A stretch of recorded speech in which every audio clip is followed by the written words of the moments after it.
We spend our whole lives helping other people in states of grief, and yet we're human too. We have our own experiences. We have aging parents, we've got sick children, or maybe we're struggling with addiction. Those are real human issues that are happening to real people who have to put on a uniform and go to a job and take care of everybody else. This is a choice that we're making. We choose to be in this industry, but we're human beings at the end of the day. And people treat us like we're not. They'll say things like, how do you do that for a living? I could never do that for a living. And there's a subtle and unintentional messaging in that, which is, we need you to be different. There's this unconscious pressure that goes on with that. The first thing on my list to do when I feel like I'm starting to get really worn down is... Hi, Mom. Hello, Bailey. You have trained over 10,000 first responders as to how to improve their quality of life, feel a greater sense of purpose, increase the joy they experience. And for today, I want to dive into some of the challenges that you hear on repeat from the first responders that you've trained, the people that you train in a seminar versus one-on-one, as well as all of your experiences as a first responder. Let's start with the challenges. What's top of mind? Probably a loss of joy. That would probably be one of the first ones that happens after about 3 years on the job. The sense of not loving the work the way that they did in the beginning, that loss of joy has a huge impact. And then I would follow that up with things like sleep deprivation, compartmentalizing, trying to separate your home life and your work life and telling yourself that you can actually do that, and trying to convince ourselves the work's not following us home. Being removed emotionally, which is, it's a responsibility of the job. You have to be detached emotionally to do your job in many cases, not all. And then you go home and you can't figure out how to turn it back on, because avoiding emotion is actually protecting you. The brain doesn't really have a smoking and a non-smoking section. Once the brain has identified that staying outside of emotion is protecting you, you go home and all of a sudden you're a little detached, maybe a lot detached. And you know this, growing up in a home with 2 first responders, we used to feel like and say, if you're not bleeding from an artery and something's not on fire, there's not really an emergency going on. And that's true in the life of a first responder, but it's not necessarily true in the civilians who sometimes come into our lives. We marry, they gave birth to us, we give birth to them, they don't know.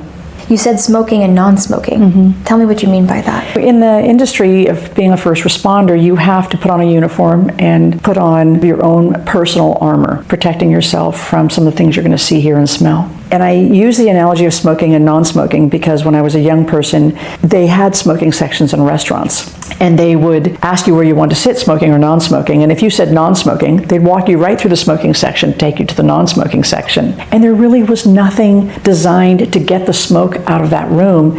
Really what it was 10 tables of people who weren't smoking. And yet if you looked up at the ceiling, you could see, especially in a smaller environment, you can see the smoke hovering just beneath the ceiling, maybe 2 feet, like a cloud. And I thought, even as a child, who tells the smoke where the non-smoking section is? In this industry, I feel the same way, is that we try to convince ourselves, when I go home, I don't smell like smoke. Whether you're a police officer or an emergency room physician, I'm not going to smell smoke. You're going to smell like smoke. You are. And your work is going home with you, whether you want it to or not.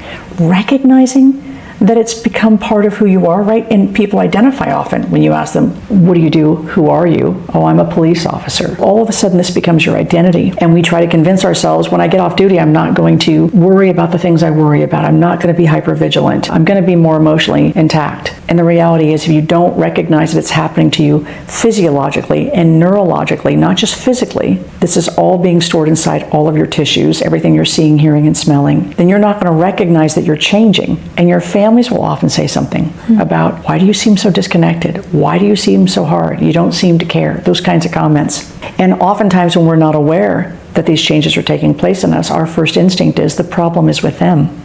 You said that 3 years in, there are some changes that start to happen. What are some of the symptoms that you see 3 years in to the job? That's an average of what I recognize, and this is really a lot with talking to family members too. How long did your first responder or loved one come home and talk about their work? And it just seems to be an average of about 3 years. That's not a data point. That is definitely just a conversation. But I think in the beginning, when you're first doing the work, it's exciting. You know, and here's one of the comments that people will make sometimes. They prayed for this job. They always wanted to do this for a living. Some will even say when they first start, they would have done it for free. And then by the time many of them get to us, they don't even like what they do for a living. This is the question I get asked. What's wrong with me?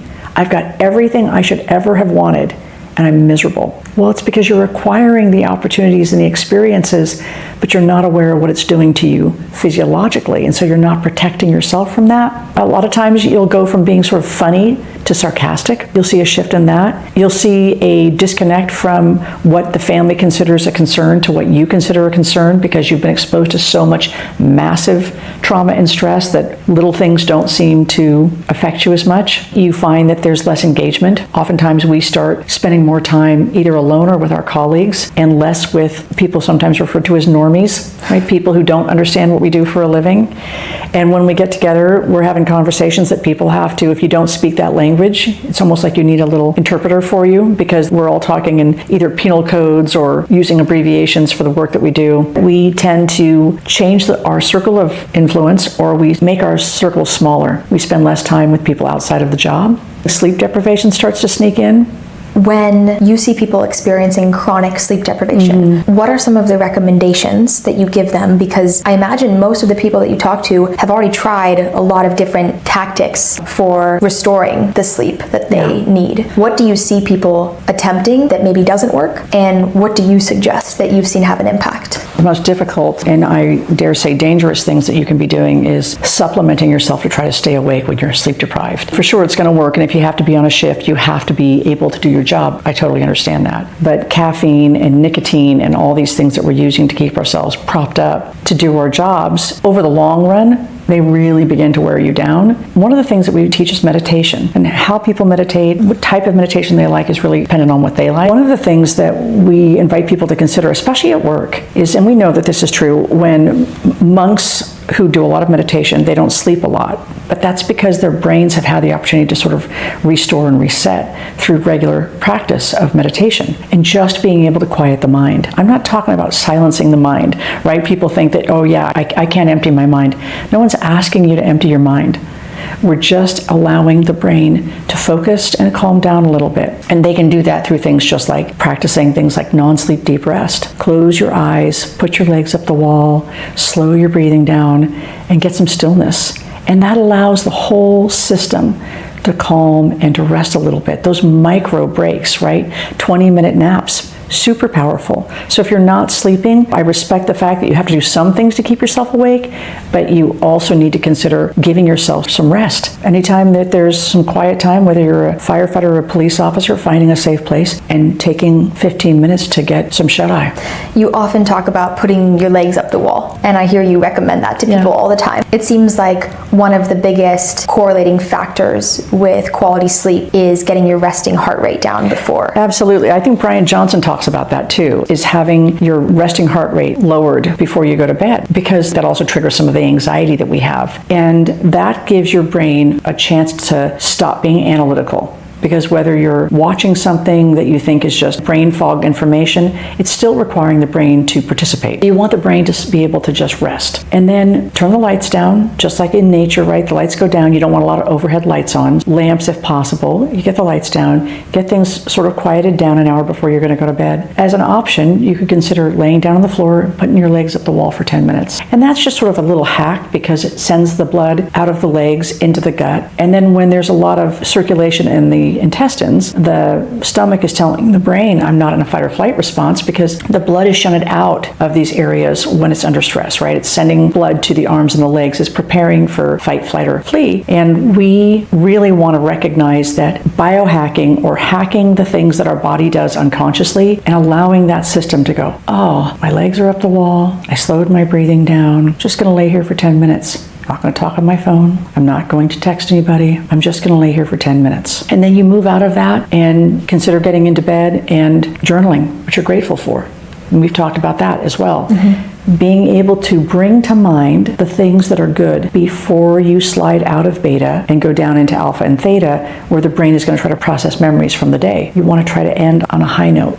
That makes sense, and I often hear you speaking to the impacts of a chronic sympathetic state in people. It's like you start getting into fight or flight, sympathetic, and then it seems like there's no off-ramp to get into parasympathetic.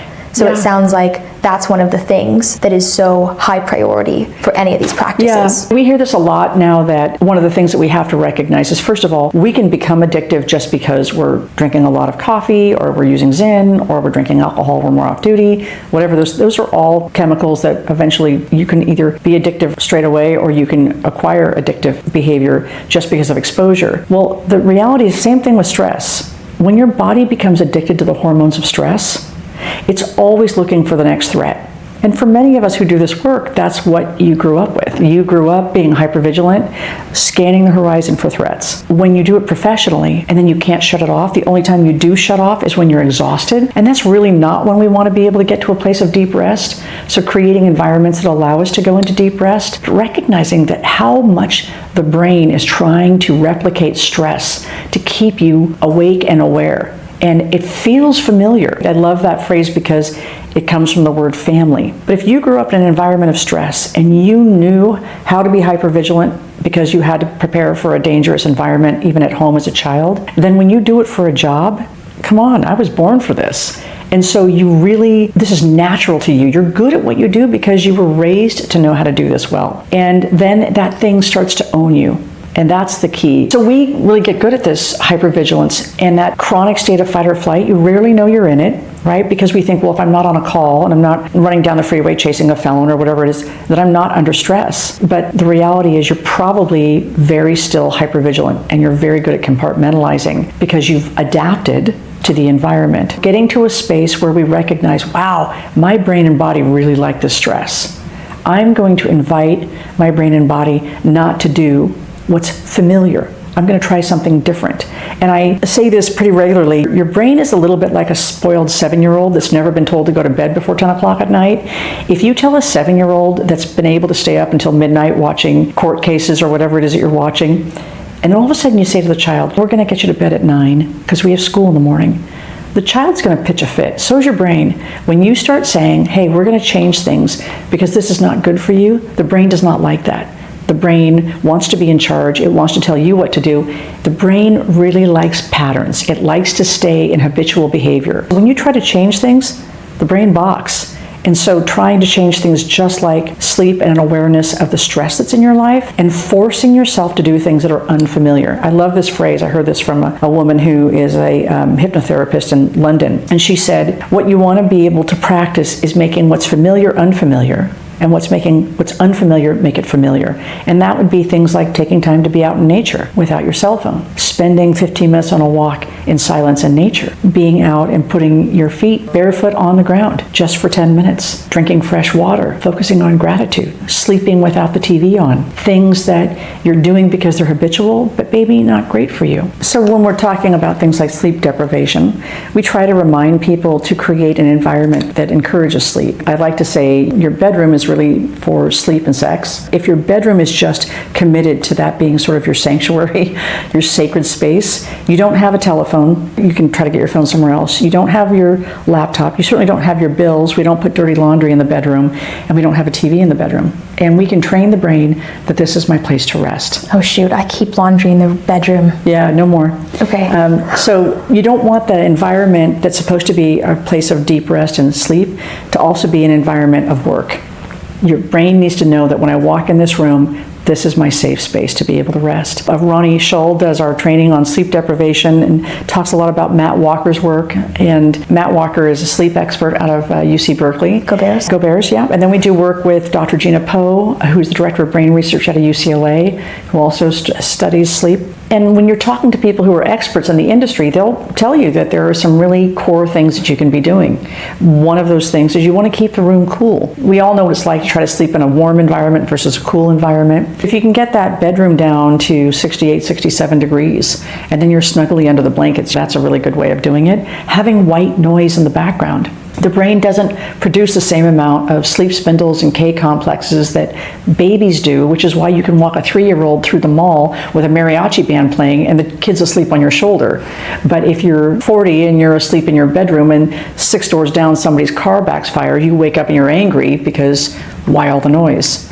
So if you could just have some white noise, right? A sound machine that provides some white noise for you. You've got the room cool, you've got the white noise, and then blackout curtains. Those eyelids are are thin and they'll pick up any production of light. I know people who have duct tape that they keep to cover over the smoke detector light that's blinking or little lights that are in the room. You just block those off, you put on some black light or blackout curtains, and your brain is able to sleep. It's able to reset. And this is really important because there's a whole architecture that happens with sleep. During the whole process of sleeping, your brain is going through REM, but it's also going through non-REM, NREM 1, 2, and 3. And these cycles have to repeat about every, I think it takes about an hour and a half for each cycle to occur. And you've got to go through that about 5 times in order for the brain to really reset. And you're just sort of squeezing out the unnecessary information from the day and resetting the brain and giving it some healthy rejuvenation. Certainly if you're working shift work, that's not always possible. But when you can't sleep, and this is what we go back to, if you can't do the cold room, the blackout curtains, the sound machine, and trying to get, if you can, right, anywhere between 6 and 8, 9 hours of sleep. Ronnie always says, how long does a giraffe sleep? As long as it wants, because animals don't need to have alarm clocks, but we tend to need to wake ourselves up. So trying to get to days where you can actually sleep really well. When you can't get sleep on a regular basis because you're on shift work, doing meditation, non-sleep deep rest, allowing the brain just to reset throughout the day can help you feel a little bit more refreshed. Excellent. You mentioned this idea earlier about people getting everything they ever wanted, and then once they make it to that point saying, I'm not happy, what's wrong with me? Because they think, I have everything I've ever wanted and I don't get it. I thought there would be some transformation on the other side of all of this, and that transformation isn't there. If someone came to you and they said, I have everything I ever wanted, what's wrong with me? Why am I not happy? What would you say? Well, usually the first thing I say to anybody who asks me what's wrong with me is I say, there's nothing wrong with you. Your nervous system is fried. And we need to give you a reset so that you can focus on some things that will actually bring you joy. I heard this phrase one time, we're not unhappy because we don't have what we want. We're unhappy because we're not grateful for what we have. And gratitude, like anything else, is like a muscle. You've got to practice it to be able to get more of it. And so one of the things that I invite people to do is to write a gratitude list at night. Because when your brain is looking for things, right, as soon as it starts to find, it fires and wires, these little neurons fire and wires, start the dance, and you create neural pathways. It's kind of a simplistic way of describing what we know is true in neuroscience. And the more you expose your brain to something, the stronger that neural pathway is going to become. Driving your car, it's like a superhighway, right? Anybody who's watching this podcast right now can identify the fact that they can drive home from work and have no memory of making the drive. Because your subconscious mind, the part of you that you're not aware is actually talking, programmed, it's driving you home because it doesn't have to think about it anymore. But if you're trying to incorporate things like gratitude, that's going to take effort. And the more times that you practice gratitude, whether that's 10 things at night, 15 things at night, you practice that every single evening, or you create a journal that has your wins in it.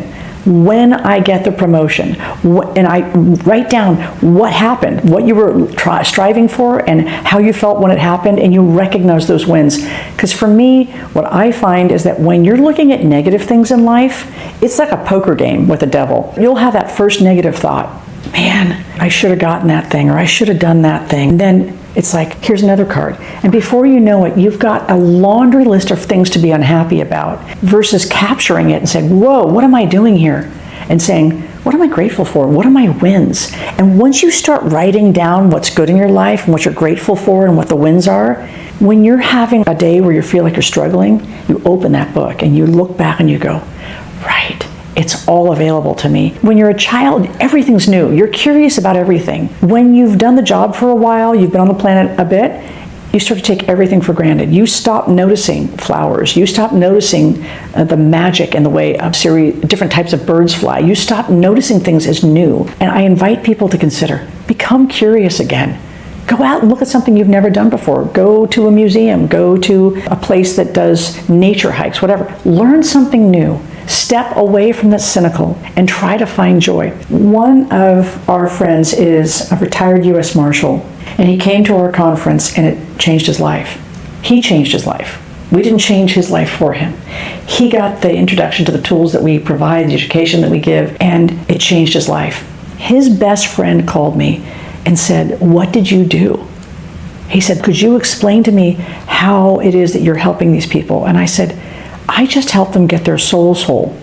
I don't pretend to be a therapist or a neuroscientist. I'm a first responder who has spent the last 10 years of my life researching why first responders are so prone to depression and isolation and addiction, why they're so likely to get sick or die early or get divorced or be having suicidal ideations. Why is that happening? And what can we do to stop it?" And I really do feel like we've lost touch with ourselves because we're so busy giving of ourselves. Something that I've seen you really focus on is getting in early with people who are at the start of their career. Yeah.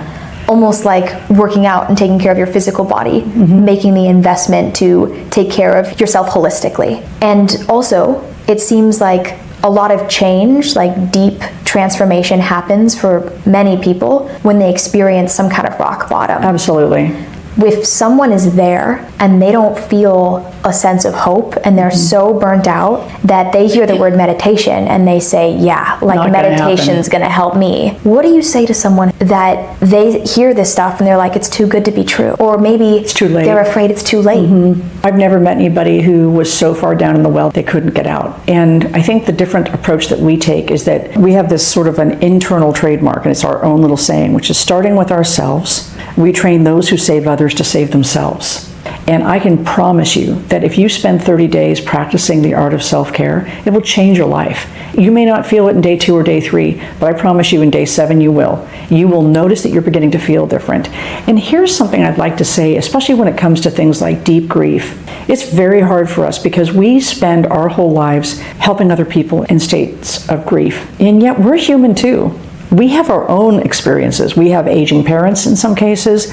We've got sick children. We're maybe in the state of a broken relationship that's deteriorating, or you're in the place of a difficult divorce, or maybe we know that we're struggling with addiction. And those are real human issues that are happening to real people who have to put on a uniform and go to a job and take care of everybody else. Now, this is a choice that we're making. We choose to be in this industry, but we're human beings at the end of the day. And people treat us like we're not. You know, sometimes people will say things like, they'll ask questions, what's the worst thing you've ever seen? Which immediately triggers this idea that you're remembering these horrible calls. Or they'll say things like, how do you do that for a living? I could never do that for a living. And there's a very subtle and unintentional messaging in that, which is, you need to be different. We need you to be different, because I could never do that. There's this sort of unconscious pressure that goes on with that. And the reason I say all that, when you get to a place where you have this deep grief and you're not sure which way to go, I want you to think of yourself as a car crash victim. What would you tell anybody who'd been in a terrible crash? We've had it happen. Everybody here can probably testify to this, that somebody's been in a terrible car crash, they're badly injured, but they're still conscious. And the first thing they want to do is help us. They want to get out of the car, or they want to get out of the situation, and they'll try to grab something, or they'll try to get up, and we'll say, no, don't do that. Let us do this right now. Let us take care of you. And even walking a patient out of the house, we will sometimes have patients that are easy for us to carry, and maybe we've got 4 people, or maybe we've just got 2 on either end of a board that we're trying to take them out, and unintentionally, the patient, feeling the movement of the board or the scoop, will reach out and grab a door jamb because they feel unstable. And you recognize that people have a core desire to help themselves even when help has arrived. And if we could see ourselves more like the car crash victim, which is, I want to help myself out, I want to get up, but I have to recognize I'm badly injured. Badly injured is not just physical. Badly injured can be emotional too. The problem is, and this is why I'm so passionate about proactive work, is that by the time we get a first responder who's in trouble, like you say, deep in the well, you're behind the 8 ball. This is when we have to drive them into counseling. We've got to get them medicated because we've got to keep them alive before we can start the process of trying to get them rehabilitated. The thing is that you don't really recognize when it's happening. What you could have initially is sort of this loss of joy, loss of purpose. Maybe you're focused on things that are negative and you're just finding yourself without a sense of passion and purpose about your life. Before that happens, or maybe when you recognize that's happening, you have got to change directions and say, okay, hold on. I don't like the way this is going. What do I need to do to care for myself? What have I been taught? Well, I need to start breathing. I probably need to meditate. I probably need to focus on what I'm putting in my body. I need to find out how much rest I'm getting. How much time am I spending in nature? And if you've already reached the point where you feel like you're completely broken, then you need to lay down and rest. Ask for help. You can call a church. You can call your colleagues. You can call the hospital services. You can order food to be delivered. You can take a bath. You can just lay down and not get up. I mean, as far as sleep goes, you can take time off of work.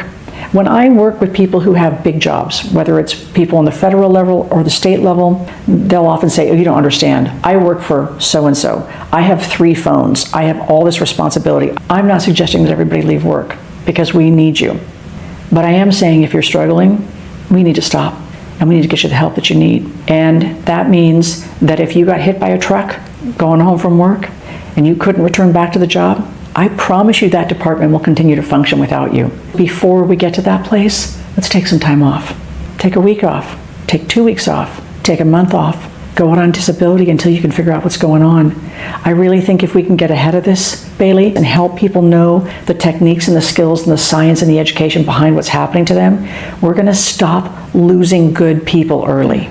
We're going to stop seeing people retiring out because they can't take another day of this. We're going to stop losing people out on injuries that may be avoidable, including psychological injuries, because we wait until people are broken and then we start throwing things at them.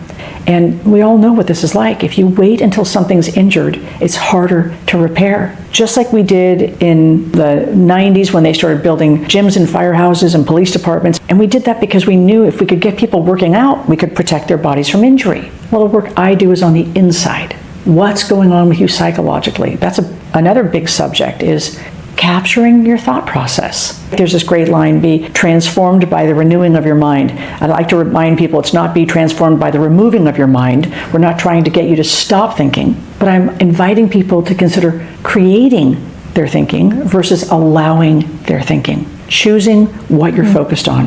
Yeah, that makes sense. And you have been traveling hundreds of days per year to do these trainings. And so I'm curious, something that you just mentioned is sometimes we have to stop and take care of ourselves. And yet you are extremely busy, constantly on the road, showing up to support people who are oftentimes in really dark places. Yeah. So for someone who doesn't feel like they have the luxury to stop and run this holistic self-care program, what are some of the practices that you use that are small, that compound over time, but are easy to fit into a schedule that is still chaotic and potentially very busy? That's a great question. And I really like that because I'm working with a guy named Danny who just actually gave me the same recipe for what do you do when you're feeling like you're running out of energy. You know, I like to say I'm not preaching from the pulpit, I'm preaching from the pew, which just means that I'm one of the same folks that does this work. I'm not some over-accomplished individual who never suffers. That's just not possible. The first thing I do, it's funny, the first thing on my list to do when I feel like I'm starting to get really worn down is I make a phone call. And I call somebody who's sort of my emergency contact for encouragement. And we have an understanding that if I call and say, hey, I'm in kind of a tough place, I was wondering if you have a few minutes to talk. I have a girlfriend named Shirley that if I call her, I will hang up the phone. Every time I talk to her, I feel better. And that includes going to the mind gym, as you say. Because sometimes she sees in me what I can't see in myself. You know, when you start to get tired, you lose faith in yourself sometimes, or you lose faith in the people around you. The other thing that I absolutely know I have to do is get out in nature. Get out of the building, get away from the fake light, get away from social media, put your phone down, turn the phone off, and walk out and spend 15 minutes in nature. Just watching the birds and listening to the sounds of the earth and being still for a couple of minutes. It's just like CPR for the soul. Having a glass of water or a cup of tea in silence is such a blessing. Recognizing that reading something that's inspiring can be very helpful. But for me, it's make a phone call, get out in nature, and always 100% of the time, I go back to meditation and stillness. It feels like when you can get still enough just to allow yourself to be. I love this phrase, right? We're human beings, we're not human doings. And we lose touch with our humanity. We end up doing things like doom scrolling. Your brain gets addicted to that just like everything else, and you're just sitting there all day on the phone, scrolling through stuff, looking at cat videos or Joe Rogan or whatever it is. And I'm not suggesting those things can't be good. What I'm suggesting is those things can begin to control us. If you were to lose your phone somewhere, you would probably cross hell and high water to get it back, which means it's not the tool you are, because you work for it. You often use this story called Who's Driving the Bus? And it's a true story. It's a true story. And I think it relates so directly to this idea of who's in charge. Oh. And so I'd love for you to share that story. Well, to the best of my memory, the story goes something along the lines of getting a call in the community that I was working for a gentleman who was living under a bridge or an overpass with some of his buddies, and they had been drinking. And they were having a disagreement, and one of the guys got hit in the face with a beer bottle, and it left a very large laceration down his face that was absolutely needed to be sutured. But he'd been drinking, so he wouldn't be what I would call a compliant patient. He was a little more argumentative, and I said, listen, we really need to get that cheek sewn up because you're going to get an infection in that, which wasn't even that compelling to him. But I said, it does also make you less attractive, and your chances of meeting women is probably going to be diminished by a scar like that. So that was encouragement for him to get into the ambulance. And we got to the hospital, and he began to get restless because we were having wall time, which just means the hospital was busy and our gurneys were up against the wall. We were all waiting to get into the ER, and he began to get restless and wanted to leave. And he said, isn't there a test I can take or something that can get me out of the ER? Is there something I can do? And I said, actually, yeah, I could give you a test. Well, the funny thing is that because there were other paramedics and nurses in the lobby, some people had heard this conversation going on and began to listen in a little bit to see what was about to happen. And I said, okay, so I'm going to give you a test, and you're going to have to remember, you're going to have to think about what I'm saying, because at the end of the information, I'm going to ask you a question. You're going to have to, if you get the answer right, you can go. And he said, okay, I'm willing. So I said, all right, you're driving a bus and you're going down the road, and the first place you stop is a bus stop, and 15 people get on the bus. Okay? He goes, okay. I said, you go ahead and continue down the road. You go to the second bus stop, and 6 people get off the bus and 3 people get on. You with me? He's like, yep. And I said, all right, we're going to continue down the road. We're going to get to the third bus stop, and we're going to have 12 people get off and 2 people get on. And he said, all right. And I said, okay, we're going to go to one more bus stop, and at that bus stop, 6 people are getting off and 2 people are getting on. And he said, okay. I said, are you ready for the test? And he said, yeah. And I said, who's driving the bus? And he said, what? You didn't tell me that. Because he's been adding, right? He's been adding every time I give him any number going in, getting off, getting in. He is adding, and he's got a number in his head. What he doesn't remember is that I said at the beginning of the test, and I told him this. He said, wait a minute, you didn't tell me that. I said, I did tell you that. I said, you're driving a bus. And so he starts laughing, the people in the lobby start laughing, and I use that analogy for the simple fact, the moment we begin to blame other people, our environment, and situations for our unhappiness, we have given away our power. We have said, you're the reason I'm unhappy, you're the reason that this is happening, or this is the reason. And if we can remember, this is my bus. I decide who gets on and off. I decide if there's gum stuck under the seats to remove it. I decide what goes inside the bus. I decide where the bus is stopped, how to clean the bus, and we take care of ourselves with total agency, with a sense of, this is my responsibility. I like this body is yours to use. You're the landlord. This is yours to use. And you want to take good care of the body, your earth suit, the meat puppet, whatever you want to call it. But we have to take care of the animation that lives inside as well. And that animation is what gets worn down with a lack of positive exposure, what we listen to, what we're watching on TV. You want to be careful what you're allowing in, not just the food, but the music. I often invite first responders to try listening to classical music when you're driving home or driving to work. Because classical music was often created before we had media, TV, and some of the older music that we have.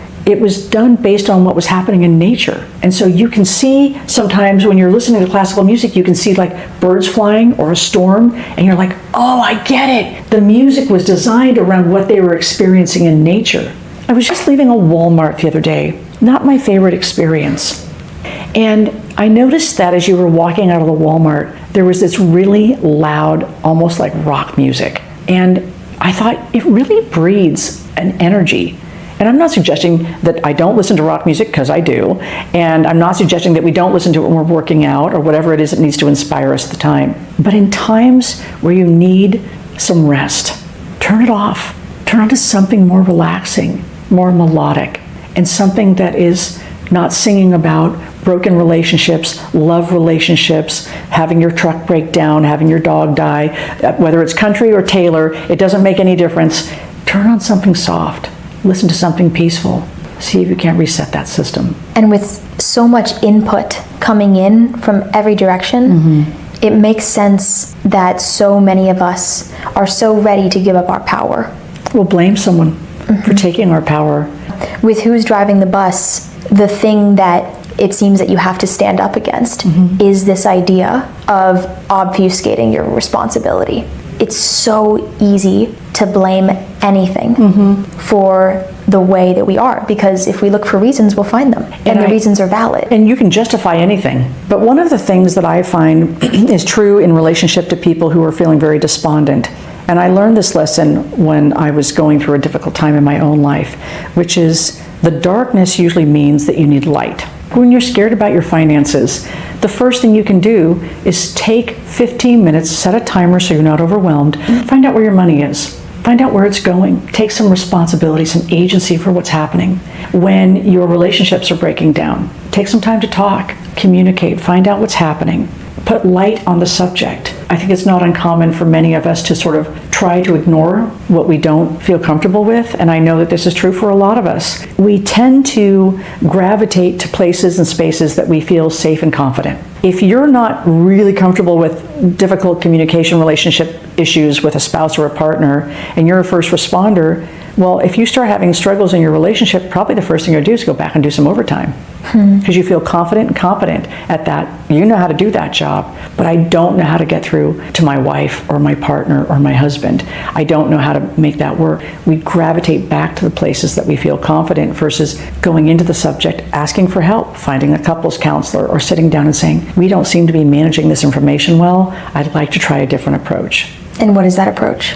It can be, like I said, anything from going to a counselor to learning new tools about communication in your relationship. One of the things that I invite first responders to do, especially with their family members, is to have transition time when they get off work. For the first hour that they're home, there's no requests for them to do anything. We're not talking about the problems that we're currently having. We're just allowing them to come in the house and reacclimate to the environment. As we reacclimate to them coming into the environment, and then maybe you take a few minutes and just have a conversation. Yeah. How are you? And here's the time that the first responder, who very typically can say, when you ask, how was your shift?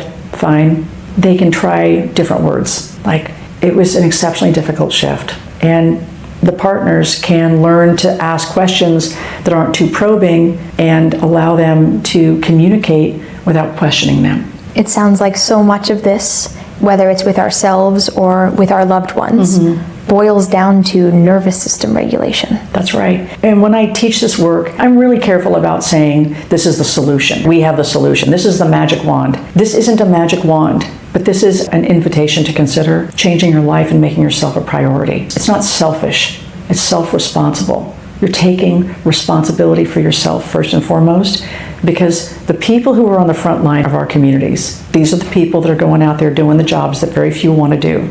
Nobody trains them before they go onto the job.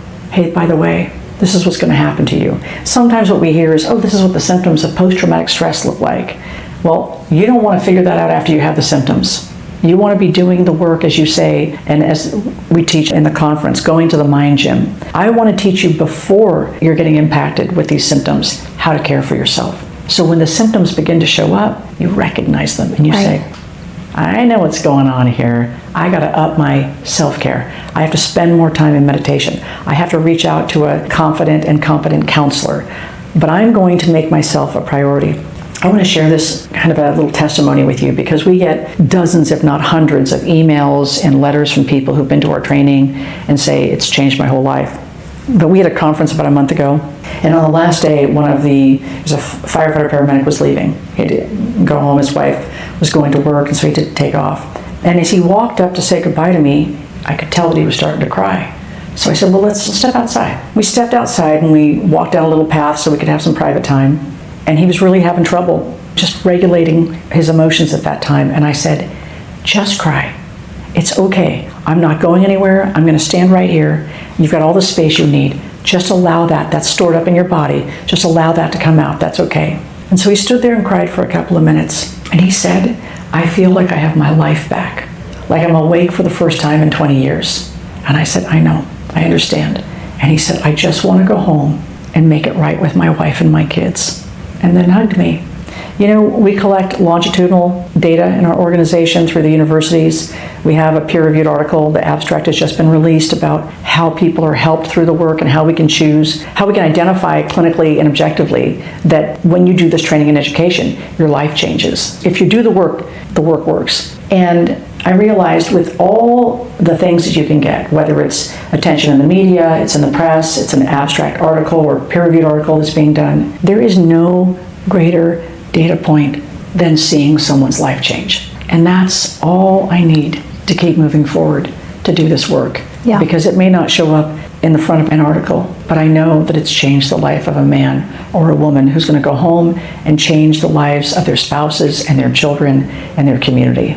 And that's good enough for me. That was beautiful. Thank you. Thanks, Bailey. Thanks, I appreciate Mom. you doing this.